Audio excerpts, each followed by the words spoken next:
Slow down, you move too fast. Gotta make the morning last. Taking down the cobblestones, looking for fun and feeling groovy. Ba-da-da-da-da-da-dum, feeling groovy. Well, welcome everybody to the bridge. Good morning, afternoon, whatever it is in your place. We are on episode 84, and we have a great guest with us today, Jennifer Awesome. And I'm not going to try to say your last name. Yeah. I'll let you tell us if you'd like to. Anyway, Sandy, have you got a quote for us? Yes, I do. Many of you know Leonardo DiCaprio. He's an actor, and he's the first time I saw him, I think was on the Titanic, Mm-hmm. and love that movie. He says, if you can do what you do best and be happy, you are further along in life than most people. Okay. Yeah. I would guess that for sure. Well, Jennifer, welcome to the bridge. You and I met on LinkedIn. You you just attracted me. I said we need to have her on the bridge. So give us a little introduction, and then we'll kind of dive into what you're all about and where your passions are. Absolutely. So thank you both for having me on here. It's an absolute treat to be on here with you guys. Good.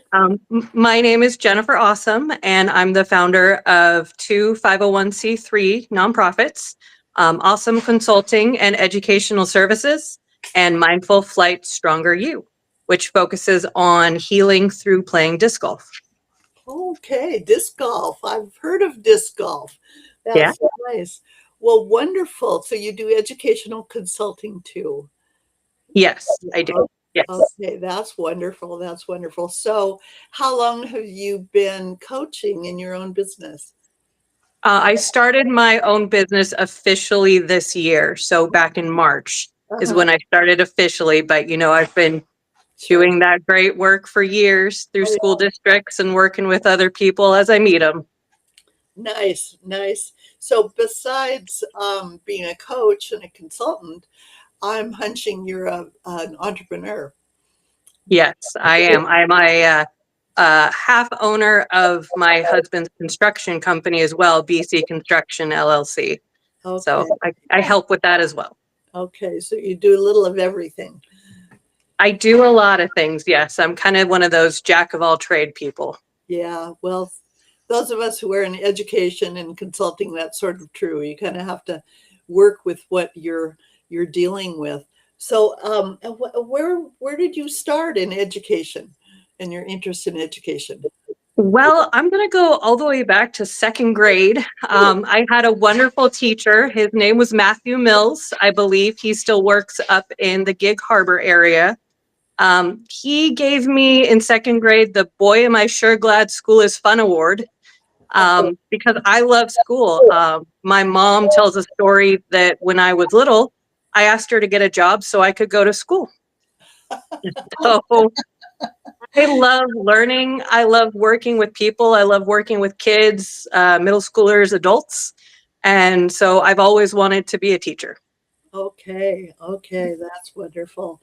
So we were just talking to a gentleman who has a company called Learning Engine, and he's kind of a learning specialist, but sort of a hands-on learning specialist. And we talked about one of the most important qualities as a human and a lifelong learner and an entrepreneur is curiosity.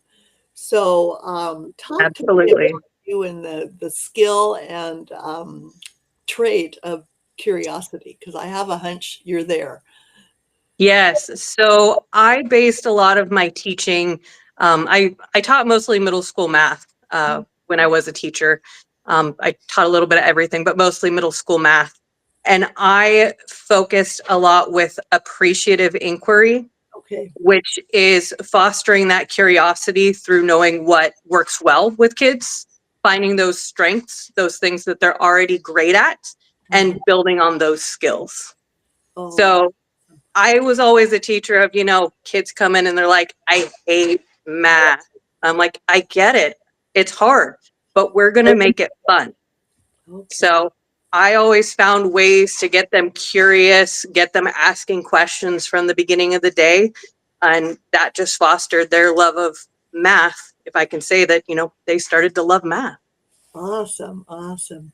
Well, So, Sandy, what she's talking about with the appreciative inquiry, I don't think you called it that, but what was the program that you guys worked with your preschoolers and your, what was that? It was called, I don't know, Star or something? oh, Kids at Hope. Oh, Kids of Hope. Yeah. Kids at Hope, helping children know they were going to have to work hard for their goals, but they could do it. They could have their dreams, and they could put that before them. And it truly was a beautiful structure to be able to build our culture on, because we had that be involved with our teachers. I mean, everybody in the center adopted that culture, and it showed. It showed in the interactions with the children and their interactions with each other as teams and with our families that we were serving. It was really it was awesome. I loved it. It sounds like a wonderful program. Yeah. Yeah. Well, can you give us an example of maybe a student or class that you really opened their eyes to appreciative inquiry and got them to be curious about the subject they so-called hated? Yeah. When I did my master's project through Montana State University, which I chose the Masters of Science and Science Education program because I got to go to Yellowstone for a week with a teacher. It was the best class I've ever taken. Getting to know everything about Yellowstone for a week. It was amazing. But about those kids, I had my math intervention class. The first thing I did for that year is I asked the principal, can I have the same kids in my intervention class as I have in my math class? So I actually had them, the same kids for both classes. So I could really build on those skills. With those intervention kids, we started by having them tell a story.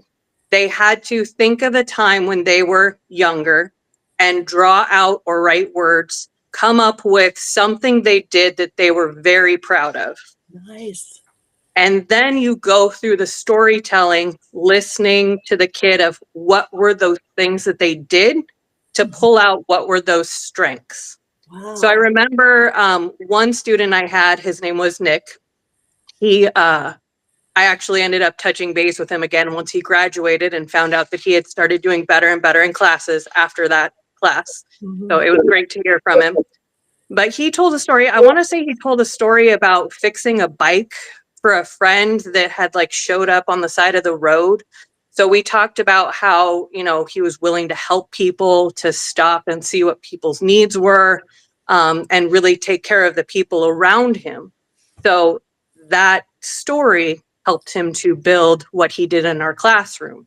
He started to take on more leadership opportunities in our classroom, take more risks with his learning, because he knew that he had a strength and that he could do that to help other people. So Isn't that interesting how we oftentimes don't see it in ourselves, and somebody has to intentionally call it out for us to recognize it? We see that happen on our visits here on our podcast. We'll say, call out something about a person that we see, and they seem puzzled, like they can't quite take it all in. But yeah, sometimes you have to be the person that calls that out, and you did. Yeah. I appreciate that. Yeah. And I'll jump in off of that is that you asked about my last name.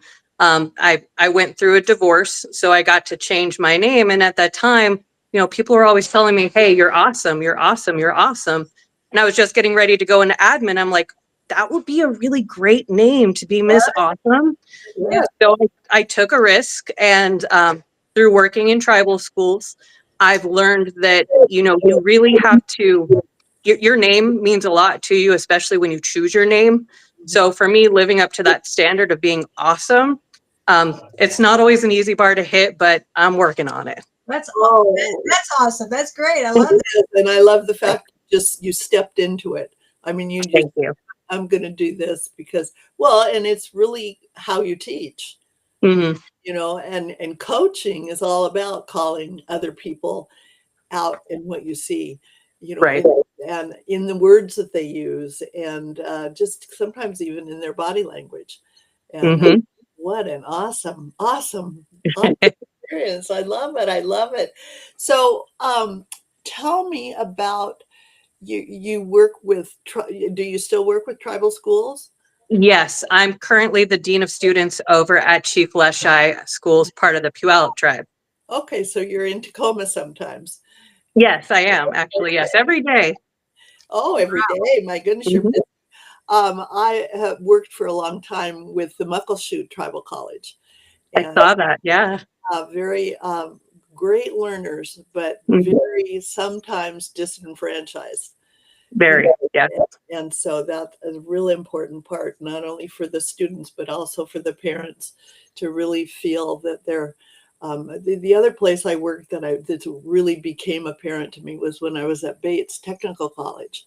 And Hmm. so many of those welders and diesel mechanics had been told their whole life that they are stupid. You know, Yeah. all they are is kinesthetic learners, Yep. and they know how to learn. They know how to learn while they're doing it, and then of course they don't lose it. They don't have to open the textbook. And Yep. so, and I have a And that husband. Go ahead.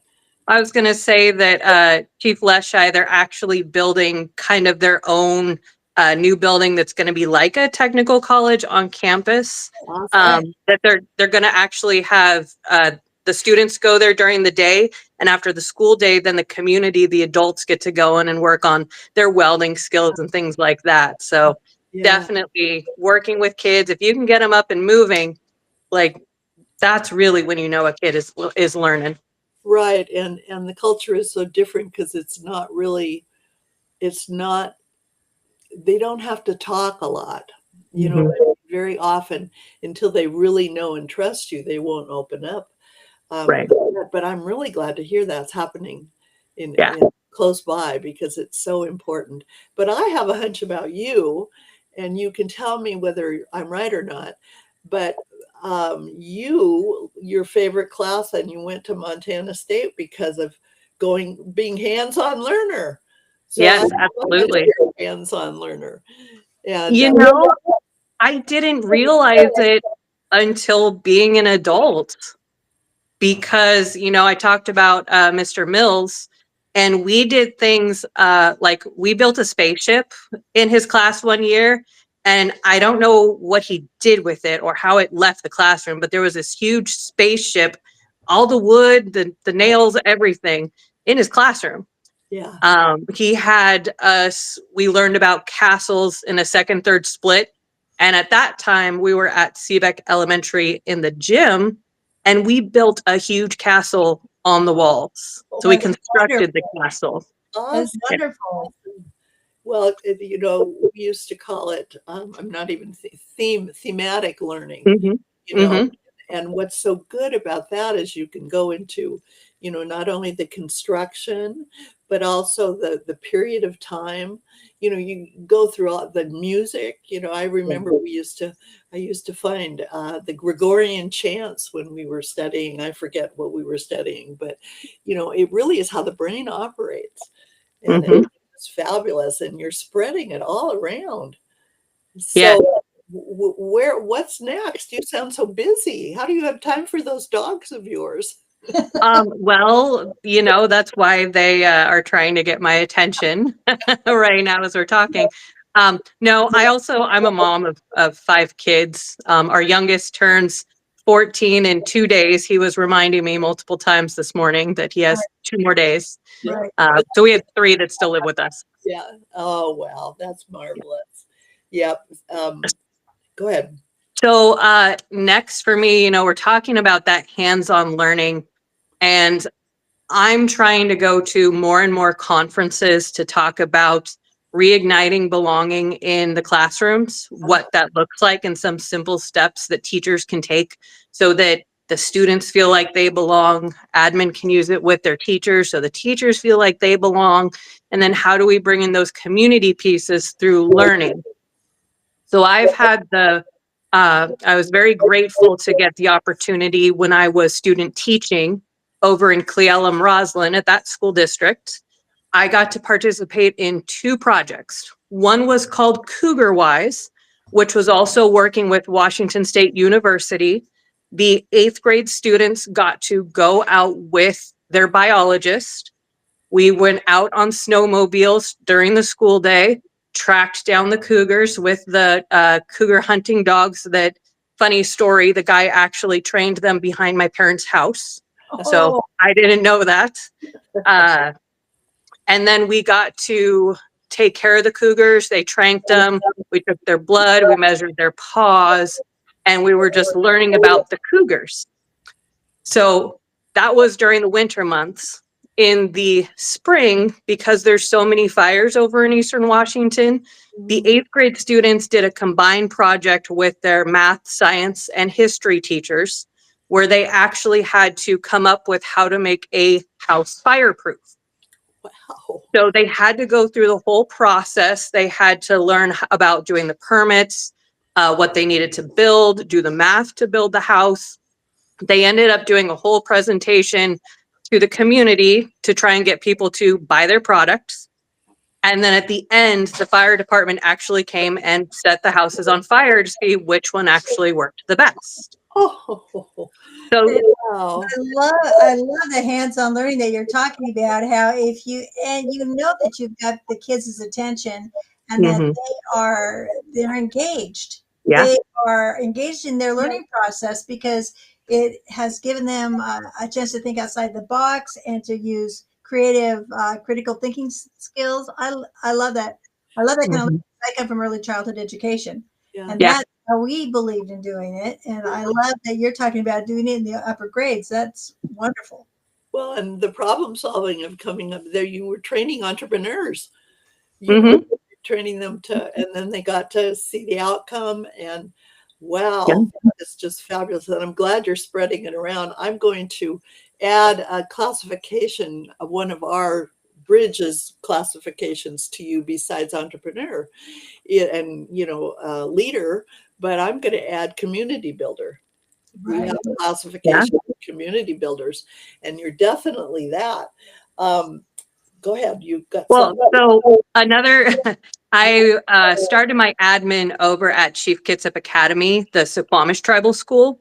Mhm. And that first year I was there, I got to work with their Ocean to Table project that they had created. Mhm.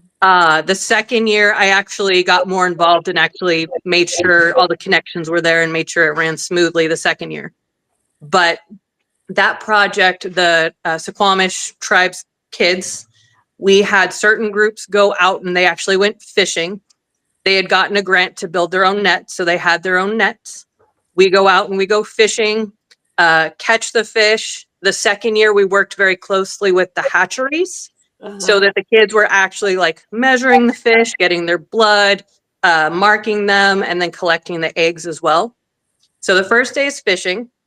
The second day, the students all go down to Suquamish Seafoods and they actually process the fish. They set them up to be traditionally smoked the following day. And that's teachers spend the weekend. We took turns watching the smokehouse overnight. And then on Monday, when the fish are done, the kids actually can them in canning jars. And then they send them out to the community, to the elders. Awesome. So when I was there, we were working on how do we build in these other pieces, because I really feel it's still unfortunate that a lot of our classes are so disconnected. When you don't do English by itself, you don't do social studies by itself, you don't do math by itself, and you don't do science by itself. They're all combined. And if we can find a way to do quarterly projects that build on those standards, I think we would have a lot more students that are more successful, especially when they leave our school system, which is ultimately our goal, is to build that next group of leaders. I totally agree, Jennifer. Oh, for sure. And I don't know, I think we have the research for this, but I know it in my heart that they learn more because it's all connected. And the fact that I get that the math is related to canning the fish I mean, then the more I learn, it kind of snowballs, the learning does. So, well, how are you getting this out? You need to have your own TV show to teach teachers how I, to do I this. will I will tell you that that was always my dad's dream, is that I would be an educational TV show host.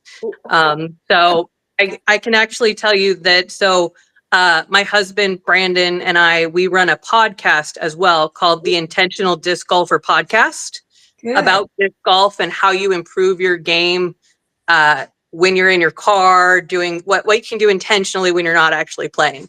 Uh-huh. So actually today I just got the first delivery of the stuff to build our shed so that we can have a studio here at our house, so that we're not fighting with our 5 dogs.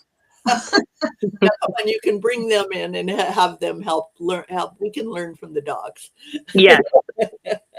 Especially about community building, huh? Building Yeah. our back. Oh, I love So it. I'm reaching out, finding some of the local conferences. I just spoke at the Washington English Second Language Learners Conference at the Renton Technical College a couple weekends ago about reigniting belonging. And I'm hoping to go to the Association of Teacher Educators Conference in February in Virginia.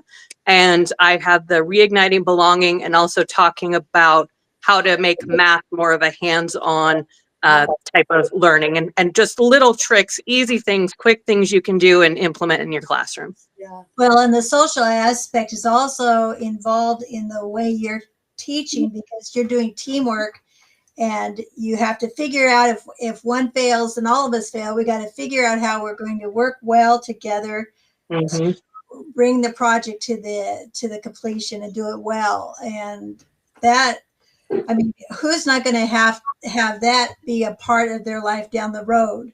Right. Any place, whether it's a family that you're involved with, or a community of faith, or a job, a career, that is going to be, that is going to be such a treasure for them to know going forward. Mm-hmm. What does that look like? Well, Mm-hmm. yeah, and the other thing that jumped out at me a while back when you were talking about the appreciative inquiry is that, that is sort of, coaches do that, but it's really Mm-hmm. around asking questions. And when I was a reading teacher, back when I taught second and third grade, when I taught the kids the different layers of questions so that they learned how to ask those questions of the text, that's when all of a sudden their comprehension just like doubled. Yeah.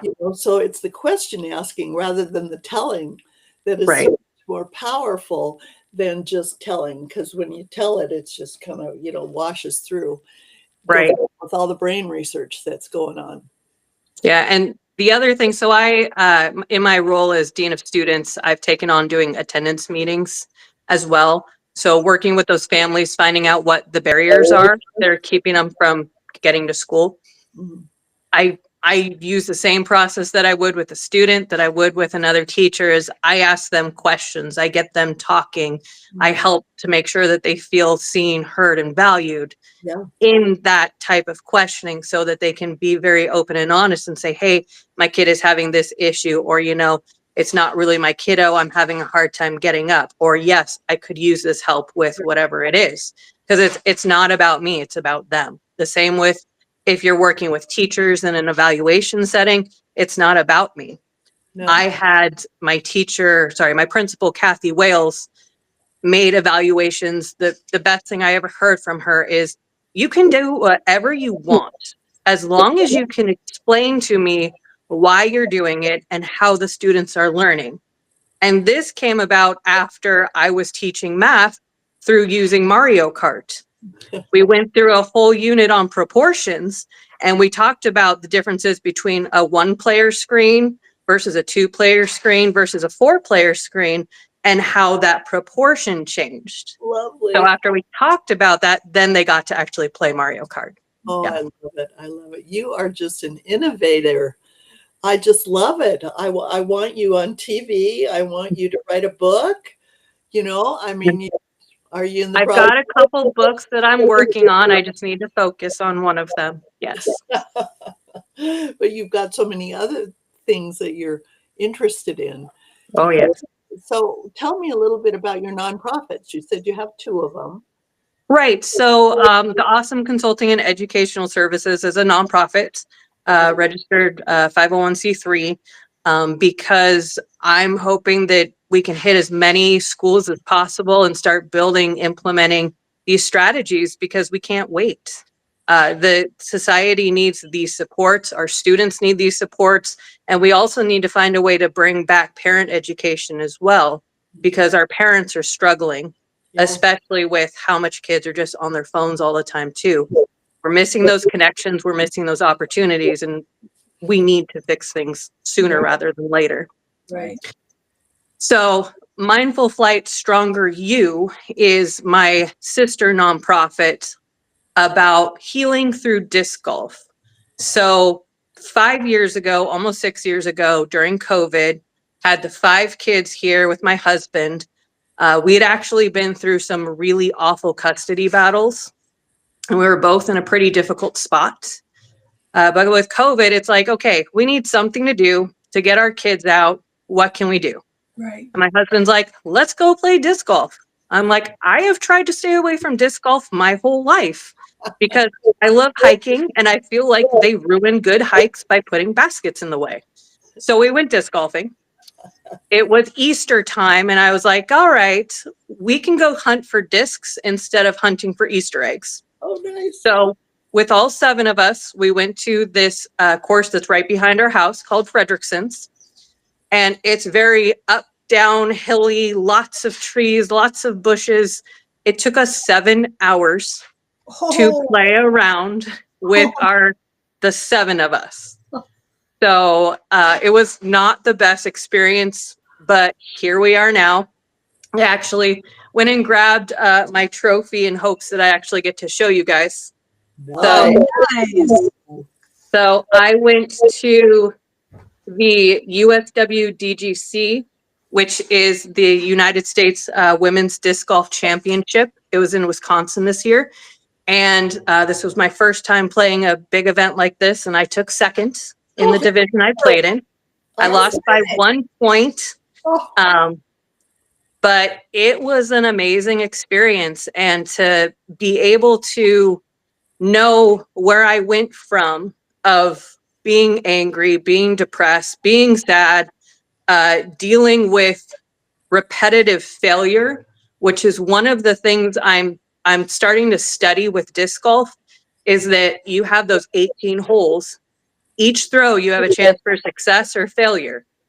And depending on that success or failure, depends on how you're going to play, your next shot.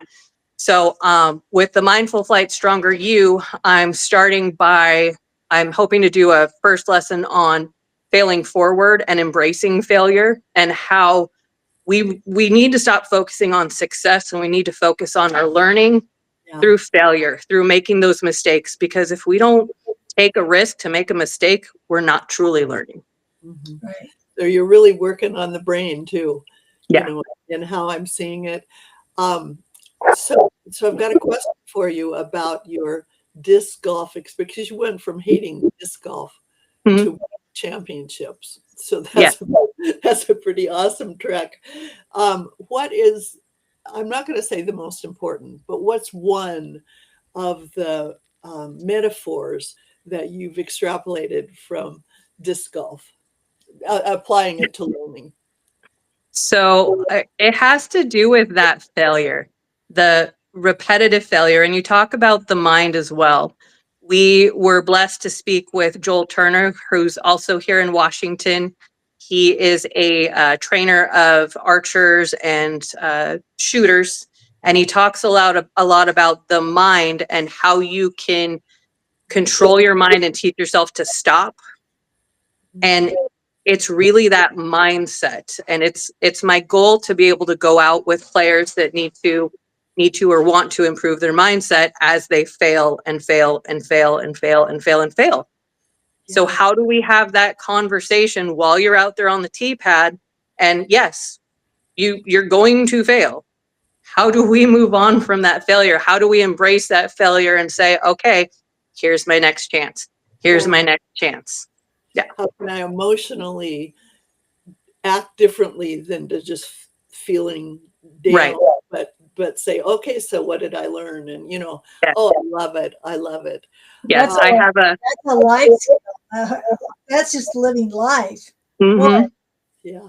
And I'll tell you another thing I like to do with disc golf. So our teachers out there, if you have a dysregulated kiddo and you got a disc golf basket and a couple of discs, tell them to go throw discs until they get like 3 in a row in the basket. They can be really close, they can be far, whatever it is.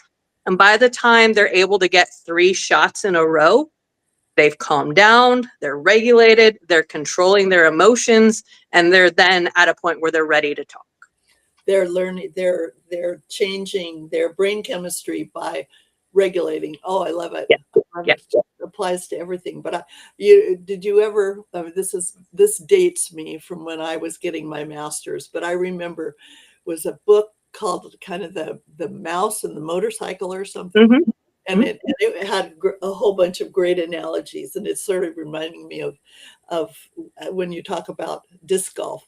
Yeah. It's just fabulous. So this connecting with families, this is so important when we're talking about mental health Mm-hmm. and everything. And Sandy, talk to me about, you had what were your parent coordinators? What were they called? You had a leader in each group that was for community and parents. So caseworkers are family support, and they're the ones that worked specifically with the families. They worked very closely with their teacher that they were assigned to also. So it was able to be a smooth transition to sitting down with the parents and talking with them. We were Head Start and ECAP, so we had a pretty structured program as to meeting with the parents on a regular basis. What did that look like? Family meetings, trying to make it so there was a holistic approach to supporting families as well as the children in the classroom. Mm-hmm. So family support specialists were the ones that actually were kind of on the front line. They were the ones that registered the children and got them into the program. They met the teacher at that point, and they worked very well as a team to be there for the families. Yeah. It was really nice because a lot of programs don't have the finances to do that. And I had worked in a child development center for 13 years before that and wanted to do more of that, just didn't have the capability financially to do that. So it was very exciting to be a part of Head Start. And then later we also adopted ECAP. And the results that you saw because of closely working with the families, you walked away with you felt like you made a difference. Yeah. Yeah, and it sounds really like that's what you're working on with the parents at Chief Lachey, getting to know them well. I mean, because in your classroom, you can get to know your students well, but in order to really make a difference in that family's life, you also need to build that trust and get to know the parents well. It's so much a part of humanness, and connection and mental health. Yes. And, some of the things that I've learned through working in tribal schools, they have that intergenerational trauma that they're all dealing with in one way or another. And the only way that we're going to get to healing is facing that intergenerational trauma head on. And I will say, I need to just put out there, I get it. I am a white woman. Who am I to speak about, our Native Americans? But I've worked with, this is my 4th year in a tribal school, and trying to work with those kids and not working with their parents, you're just missing a huge opportunity. So our school does, Chief Lachey does family dinners once a month. And Suela, who is our cultural director, does a great job of coming up with what is the big topic of the month, what's going on nationally. My dog wants to talk because I'm talking, so I apologize. No, But I still feel like there's more opportunity that we could bring parents in, especially with how the tribes really believe in respecting your elders. Yeah. how do we get our elders into this school and working with our students so that they can glean that information and that experience that they got from what they've been through? Right. Absolutely. And you know that any kind of trauma, you have to go back and start with the brain. We have to get rid of those, trenches in our brain that have negative emotions. I might have to go let her out because she's going to keep barking. Is that okay? Yes. Yes. I'll be right back. Okay. Well, I think one of the things that Jennifer is talking about while she's gone is trying to find the sustainability to anything that we do in teaching the community, teaching our families, teaching our students. It comes down to the fact, what will they carry with them for the rest of their life? Sustainability, so that it will come back and become a tool for them that'll be very effective throughout their life. Yeah, that's true. And I'm going to wait till she comes back, but I want to talk a little bit about trust. What a beautiful window she has. We like your window. Yeah, it's this is actually our pirate ship themed room. So funny story about our dining room. We bought wallpaper. It took forever to pick something out. Bought it from China, shipped from New York, I believe. We went to look at it and it's like, that's Dyes Inlet. That's point, no point. It is the Kitsap Peninsula on the wallpaper. It's crazy. It went around the world. It did. Well, the thing I want to notice about your work with the tribal community is it really doesn't matter that you're a white woman, because you built trust. And once they have that trust, you've opened the door.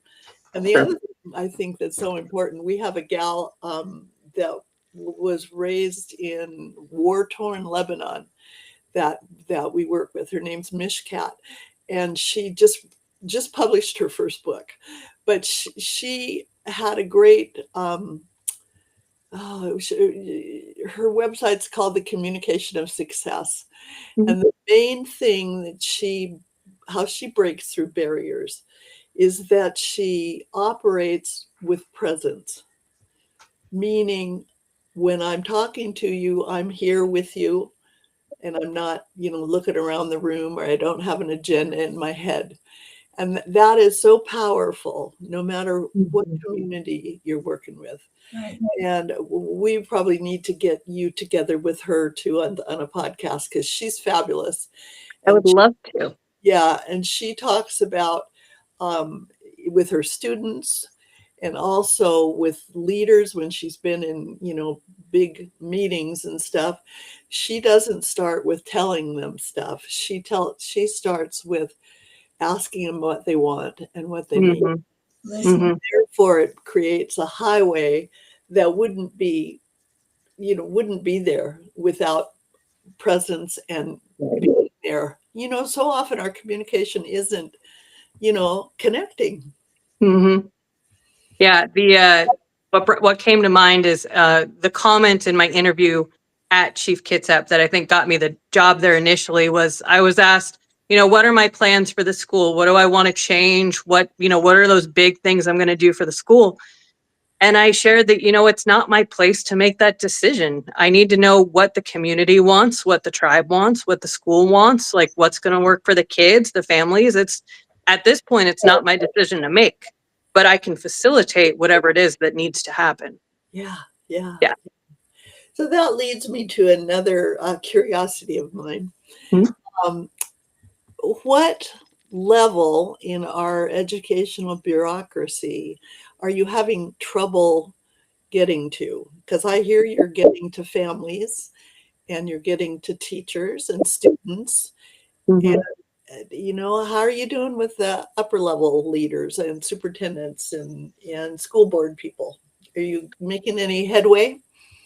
So I've been reaching out to some superintendents across, locally through Kitsap, Tacoma area. I haven't really heard anything back at this point, but I'm also just building and starting to get my voice out there, trying to get my thoughts out there. made a lot of good connections at the English Second Language Learners Conference, hoping to make some good connections in Virginia. And I also applied to speak at a local women's conference, again, focusing on failure in March. So Awesome. I used to say that someday I would be the superintendent of public instruction for Washington, which I don't know if I'm going that direction anymore. Maybe I am, maybe I'm not, but haven't made a lot of progress in that area, but I also know I'm just starting. You are, and that kind of change takes a while. Yeah. And you're going in at the ground level, which is where, you know, and if so, do you know any videographers? Or I mean, I'm thinking that some of your work needs to be on film, you know, a documentary or something. Yeah, actually, I just reached out. I saw my friend Jacob Hutchins, who actually used to be on The Deadliest Catch. He's got a production studio and he's looking for people to work with. So I actually just reached out to him yesterday or the day before, and I said, hey, what are you, you're looking for people. What are you looking for? And he sent me some info. My husband, actually, he used to study audio engineering. So we're actually, he runs our podcast, he produces it, and we're looking at working with Ryan Scaife, who lives down in Oregon. He's going to come up and help us get set up with video in our personal studio. Awesome. That will be a great next step, Jennifer. Yeah. I'm hunching that I'm working with a gentleman that's Canadian. I can't remember his tribe, but he's going into his own business, but he was involved in video. And I'm wondering if some of those native students couldn't help in writing a documentary on some. Oh yeah, we our school has a audio technology. That's one of our career and technical education pathways. So we have an amazing studio. We have a quiet room. Kids like to go in at lunch and practice their rapping and things like that. They're starting to produce more and more videos as the year goes on. But yeah, that would be absolutely an amazing opportunity, is to build a documentary of the tribal schools and share out what are the great teachings from tribal schools that we can all appreciate. Yeah, that would be great. And then that might get the attention of some of those superintendent level people. I mean, they're very busy, and I'm not trying to criticize them, but you're getting through to the right people and you're doing great work. I appreciate it. So anything else that you want to update us on or tell us about?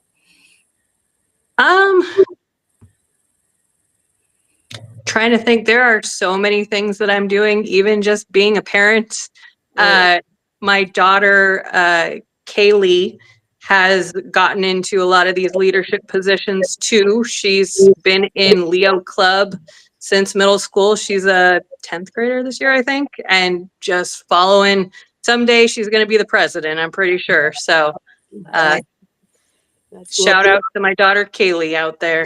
And James is on every single one of our podcasts because he's the intro to our podcast. So cool. Well, that was my granddaughter singing the song. So I was going to ask who that was. Lovely voice. She has a gorgeous voice, and she's an actress too. So she's wonderful. Yeah.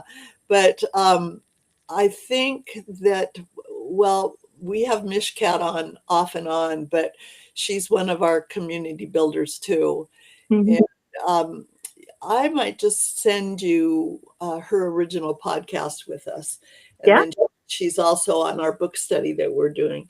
And that I just publish that weekly. So we'll get you connected, because she's a fascinating woman and very into connecting like you are. Love it. I know there's, I can't remember who said it. I think it was our assistant principal, Greg. He was saying that, there's two types of people out there, the people that bring you together and the people that pull you apart. Right. And so that's a good thing to know if you're a bring people together or not. That's Only right. takes one person to pull you apart if you're not careful. Yeah, it's pretty Yeah, apparent. And then those of us who pull people together need to not listen to the people that pull people apart. We'll just keep absolutely. building our own community and become the groundswell. Yeah. So we kind of end our session together with a question of what's your one takeaway? So what's a takeaway for you today from our meeting? So I actually had a conversation with my husband a couple days ago. I had a realization that, trying to be an assistant principal or a principal, I might be aiming too low. That God wants me to actually share my voice with more people, because that's where I'm getting my wins is by taking the risk to be vulnerable and be myself and share my thoughts, my views, my hopes and dreams for the future. So that's kind of my big takeaway is it's another one of those signs that I need to be out there doing this. Yeah, and let me comment on that before Sandy gives her takeaway. Oftentimes, when we kind of start from where we are and go forward, we think that it's the next level that is where we belong, but often it's so high we haven't imagined it yet. You Right. know what I mean? So yes, let the energy of the people around you decide what your next step is, because you just got. I'm blown away. I'm just Oh, thrilled that we met you, Sandy. What's your takeaway? Well, Jennifer speaking my language when it comes to hands-on learning, hearing the different things she got to be a participant in, and then how she turned that around to include her students down the road. What a beautiful way of getting kids engaged, because I believe in that. I think that kids will take more responsibility for their learning when you get their interest. They feel it's their project instead of your project. And I think that's so cool. I love that. Mhm. I'm just taking away so much, but I want to grab the piece of you being a mom. That, is kind of the foundation of all the powerful work you're doing, is the work that you have started being a mom, and just and taking care of those dogs and your husband. yeah. You know what I mean? It's kind of the foundation, and from there, you just kind of take flight, and don't discount anything that you did at home, digging in the dirt or making the bread, or whatever it takes. It just, your spirit is alive, and you've got so many ideas, and so you've got a path to follow, and I I'm excited do. that, but we want to have you on again soon, and we'll introduce you to Mishkat. I would love to. I'd be more than honored to do that. On that note of being a mom, I want to do another shout out to Aaliyah, Mariah, and Haley. I didn't get to talk you into this earlier. And you're talking about the parenting. The thing that I think really put me through the toughest struggle to get me to where I'm at today, which I am so grateful on this side of my recovery of going through the struggle of those awful custody battles Yeah. and really learning what damage it can do to a child, Oh yeah. and understanding that, both sides of a story can be right, Mm-hmm. but Yeah. that doesn't mean that they're the best for kids. So Right. that's another story that I'm hoping to put out there too, is what I've learned through those really awful custody battles, so that more parents understand what damage they might be doing to their kid and how to keep that from happening. I think we could do a whole show by Yeah. alone on that. Yeah. And I don't know how I mean, like I said, we do community building. We have a series on transitions, Mhm. grief and loss. They might go in there, but we might have to, I think, make a whole new category, because it really is the foundational, most important work that you do. You want to know the weird thing right now? But My printer just decided to start printing something that I sent to it a week ago. Oh, So it just started printing, Blow on the top. Oh maybe no. they give you a sign as to what apparently. to do next. Okay, well, so nice meeting you, Jennifer. You're just a lovely leader, and we're glad to have you. And Thank you. would you hang on? I'm going to close off our broadcast and then hang on for just a second. Absolutely.